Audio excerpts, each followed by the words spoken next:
The evening sun dipped low behind the rice fields, casting an amber glow over the small Filipino village where the boy lived. His house was nothing more than bamboo walls and a rusted tin roof, yet inside it carried the warmth of a family that survived on love rather than wealth. Sitting on a wooden stool outside, the boy held a guitar that had seen better days. Its strings were mismatched, the wood chipped, but when his fingers touched it, the instrument came alive. Music was not just a pastime for him, it was a lifeline, a way to forget the growl of his stomach and the endless struggle of poverty. He strummed softly, his voice rising in a melody that floated through the humid air, drawing curious glances from neighbors passing by. Some would pause, smile, and whisper, "That boy will go far one day." He didn't fully believe them, yet deep in his heart he carried a burning dream. His mother stepped out, wiping her hands on her faded apron. She looked at him with tired eyes but a proud smile. "Anak, you will sing on a big stage one day," she whispered, crouching beside him. The boy nodded, though a lump formed in his throat. The thought of leaving the village, of standing under bright lights with people listening, felt almost impossible.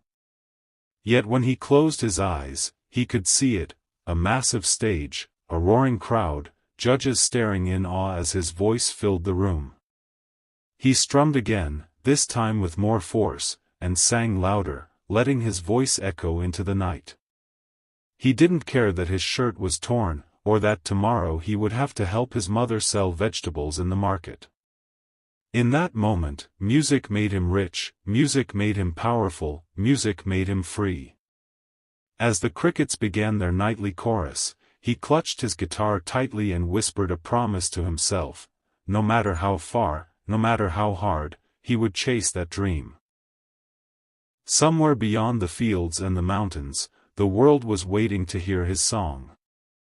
The boy's footsteps echoed softly against the polished floor as he entered the grand stage of America's Got Talent. The moment felt unreal, almost like a dream he had imagined 1,000 times under the dim light of his small home in the Philippines. Now, it was real, the stage lights were blinding, shimmering like stars in every direction, and the audience stretched endlessly before him. His heart pounded so loudly he thought the microphone might pick it up. He gripped it with trembling hands, staring out at a sea of faces he had never seen, yet who were all waiting for him to prove he belonged there. Simon Cowell sat in his chair with his usual sharp gaze, eyebrows raised in curiosity. Beside him, Heidi Klum leaned forward with a warm smile, Sofia Vergara gave an encouraging nod, and Howie Mandel waved playfully as if to ease the boy's nerves. He swallowed hard, his throat dry, but somehow their small gestures gave him the strength to breathe. For a moment he remembered his mother's words, whispered in their tiny kitchen back home: "Anak, sing with your heart, and the world will listen." The host gave him a reassuring pat on the shoulder before stepping aside. The boy took a shaky breath and introduced himself. His voice cracked slightly as he said, "My name is Miguel. I came all the way from the Philippines." The crowd erupted in applause, and he felt a wave of energy rush through him. He smiled nervously, wiping his sweaty palms on his faded jeans, and continued, "I want to sing because it's my dream, and I want to make my family proud." The theater fell silent, waiting. Simon gave a small nod, signaling the music to begin. Miguel closed his eyes for a second, letting the silence settle deep inside him, then lifted his head to face the lights. This was the moment he had prayed for, the moment he had promised himself so many nights ago. The guitar intro of Hotel California started to play softly in the background, and with his first breath, he knew there was no turning back, his dream was about to take flight. The first chords of Hotel California drifted through the theater, and the boy gripped the microphone tighter, willing his voice to be steady. As the music swelled, he opened his mouth, and the first note slipped out, soft, trembling, but rich with emotion. The sound carried across the vast room like a whisper from his soul, silencing the restless audience. His voice gained strength with each line, weaving between the lyrics with a haunting beauty that no one expected from such a small, shy figure. The depth in his tone spoke of hardship and longing, every note dripping with stories of hunger, struggle, and hope. Simon leaned forward in his chair, his usual stoic expression softening, eyes narrowing in disbelief at what he was hearing. Heidi pressed her hands to her heart, her lips parting as tears welled in her eyes. Sophia tilted her head, visibly touched, while Howie sat frozen, staring at the boy as if he were watching history unfold. In the audience, a woman wiped her cheeks, another clutched her chest, and many simply sat in stunned silence, unable to move. As the chorus rang out, the boy lifted his gaze to the ceiling, pouring every ounce of his being into the song. His voice grew stronger, soaring, filling the entire theater with a raw power that defied his fragile frame. Each lyric became a cry from the depths of his soul, echoing with pain but also shimmering with hope. The haunting melody wrapped around every listener, pulling them into his world, a world where a poor boy from the Philippines could stand tall and make thousands of strangers feel something profound. The final verse came, and the boy's voice cracked slightly with emotion, but he held on, pushing through, his body trembling under the weight of the moment. When the last note floated into silence, the entire theater erupted.